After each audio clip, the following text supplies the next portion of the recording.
Hi, everyone. Today, as promised, we're going to talk a little bit about scholarships, where you can find them, and how to write them to hopefully get some college money, because I know that's extremely important to a lot of you. And we're going to start out right here. Here's the Middle Tennessee State University's financial aid website. And so it's a really good source of information. I'm not going to go over every little bit of it, but I will post this link in D2L if you want to kind of take a look at it. Even if you're not planning to go to MTSU, it's a really, really good resource because it has links to a lot of information where you can find scholarships even outside of MTSU, because every college has money set aside for students, and they're for academic scholarships and whatnot that they award to students. And when you fill out this FAFSA application, or even federal student aid, you kind of automatically get enrolled in some of that. But every university has a financial aid, both website. This is University of Tennessee Knoxville's, but they have people whose job it is to help students find money, and not just loans, because you do have to repay loans. But if you can find grants or scholarships, you don't have to pay those back. And I highly recommend that you pursue every source that you can. Pell Grants are another great source of income for college. And just apply for it. You never know. I actually went to college on a Pell Grant. I was one of 4 children. My brother was working on his master's degree at the same time I was working on my undergrad. Had 2 little brothers at home, and my parents, honestly, they didn't make a lot of money. I did not come from wealth by any stretch of the imagination. And so I actually qualified for a Pell Grant, and it helped me pay for my college, to the point that 1 or 2 semesters I actually got access aid. So that means that Tennessee Tech actually wrote me a check to go to college there. So don't diss the Pell Grant. You might actually qualify for it. And don't forget to fill out your lovely FAFSA application. But on the MTSU website, if you go down to the bottom, it has some links to some scholarship search engines. And they help, they basically, what happens is, let's click on this one. I've done FastWeb before, and it does ask for you to sign up to look for scholarships and whatnot. And it will ask for some personal information, and never put any personal information out there that you're not comfortable sharing. I can remember one of them, I think it was FastWeb or scholarships.com, and asked for like my social security number. And I'm like, I'm not going to do that.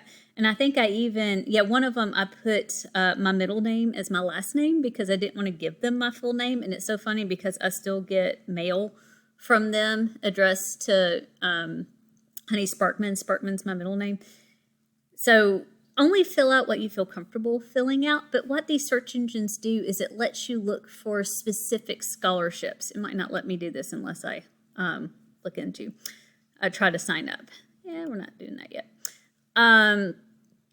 But what happens is that you fill out like all these questions, and some of them might seem a little bit personal, but that's only because they're trying to tailor scholarships to you. So it'll ask like where you live, because there are state-specific scholarships. It might ask you if your parents are divorced, because there are scholarships out there for students who are raised in single-parent homes. It might ask for race, because there are some scholarships that are specific for certain races, or religion. Like if you're Methodist or Buddhist or Muslim or Jewish or Baptist, there are scholarships out there for even specific denominations within religions. So, be willing to do that as well. And it will pair you with scholarships that you would qualify for based off of that personal information. But as I said, never fill out anything that you don't feel comfortable sharing. So here is another good website, this Unigo. And we've used some of their scholarships in class. Actually, you'll have the opportunity to complete 2 of them. Now, they have just some general scholarships that are available. They're creative writing scholarships, and you can complete them. And we'll go over that in just a second. But they also let you kind of look for scholarships without signing up for anything. But you do have to sign up to actually apply for some of them. But like you can look for scholarships by state. Oops, sorry, didn't click. There you go. So we can go all the way down here. Tennessee's always at the bottom. And they have $32 million worth of scholarships for Tennessee students. So let's see what this looks like. So if you go down here, got to get through all the stuff to get there.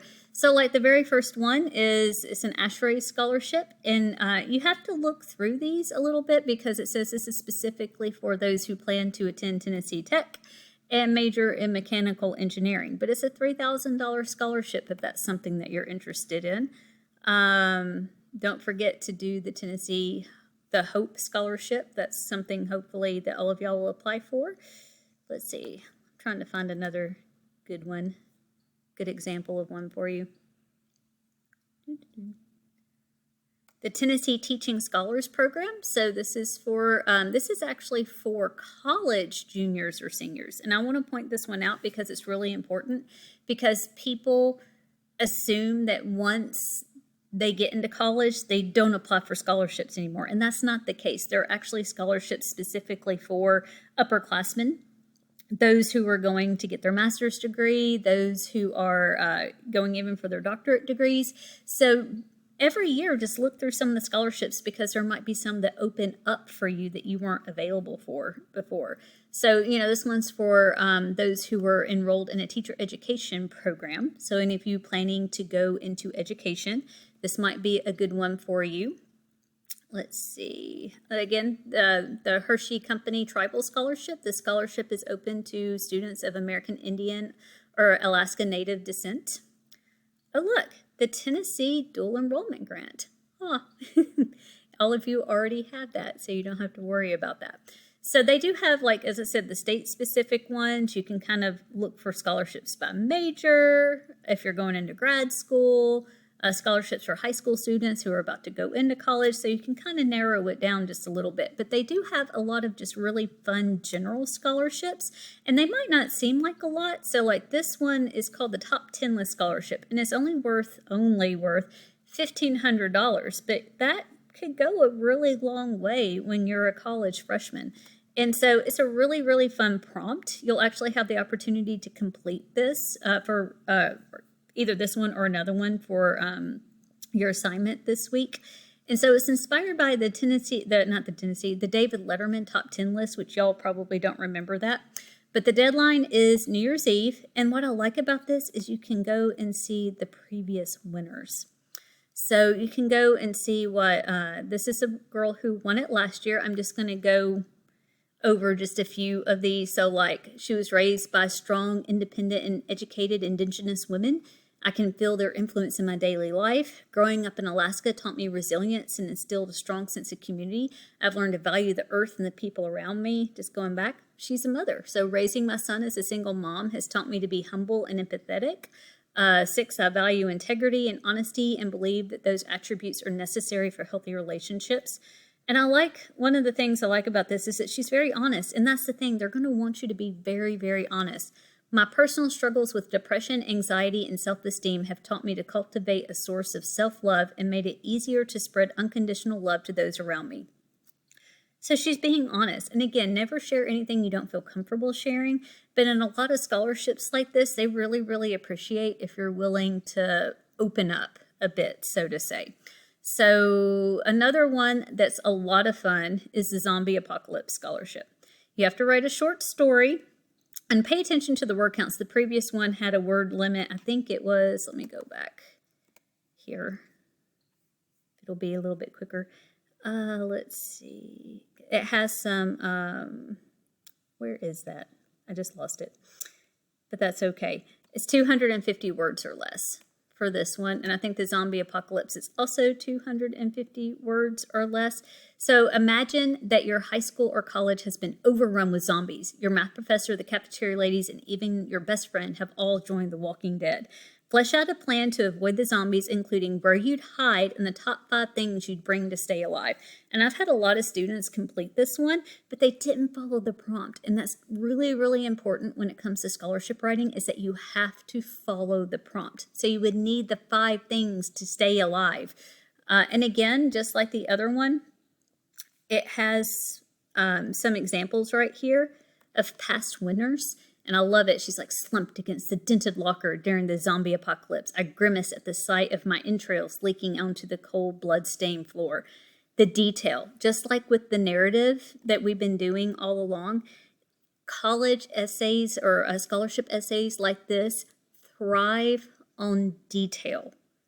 They're going to want to know what happened. You're going to want to try to place those readers in that environment, whether it's a fake story like this, a fiction story that you've made up, or if they ask you, tell us of a time, this is a really popular one, that you felt defeated and overcame it.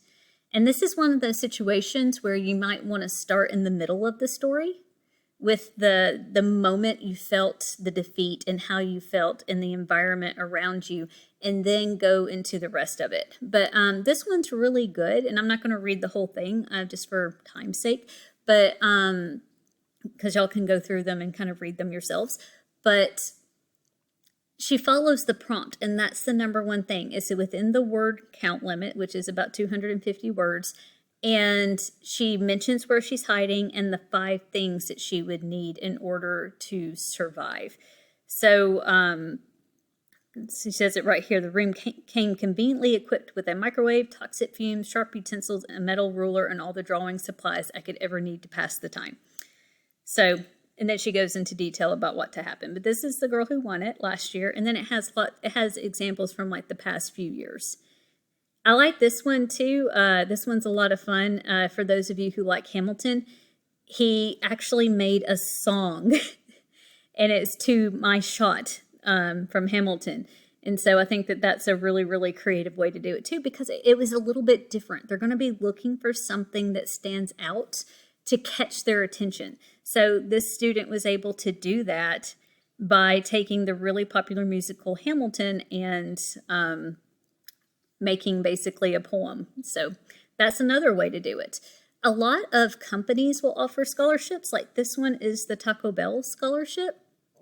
And this one's a video. Not all of them are written. So this one's, you have to submit a 2-minute or less in length video that addresses what's your passion and how are you currently pursuing it.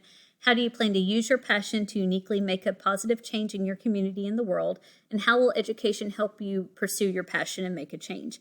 And if you decide to do something like this, you're going to want to be brief and to the point. I would write it out first and practice it a lot. But you would have, for those of you who are really interested in film and whatnot, this might be a great opportunity because you could really stretch your creative muscles. And there's a lot you can do on an iPhone now, or any smartphone for that matter. So for those of you who feel a little bit more comfortable speaking, a scholarship like this might be better for you than one that is written. And as I said, a lot of companies, like if you just individually search some of the major companies in the world, like Coca-Cola has scholarships you can do. I just did a search for McDonald's scholarships, and this whole big list came up. They have some very specifically for students who are going to historically Black colleges and universities, and tuition help for all sorts of things. So just start thinking about some of the major companies or products that you use every day, and start going, okay, let's search and see if we can find some information on this. Use the guidance office. Your guidance counselors are going to have a wealth of information about potential scholarships, especially specific to the university you're going to want to attend. But the number one thing that I would suggest for you in all of this is, again, when it comes to writing these, immerse your reader in the experience. I know a lot of you said that you really struggle with creative writing. This is why I'm doing this exercise, and you're going to pick, you'll have the choice of writing one of three, not 3 total, but just I'm going to give you 3 options. It's going to be the top 10 list, the zombie apocalypse, or the Taco Bell scholarship. Pick one and complete it, and then I'll be able to take a look at it and kind of give you some tweaks or some pointers, and then maybe you can actually turn it in and see if you can get some scholarship money. But the number one thing is to make your reader care. Be willing to go deep, be willing to share, be willing to put in those details like we talked about in class on Monday, and hopefully some of you will be able to get some scholarships out of this. So As always, if you have any questions or concerns, just let me know and I'll be glad to help. But happy scholarship writing.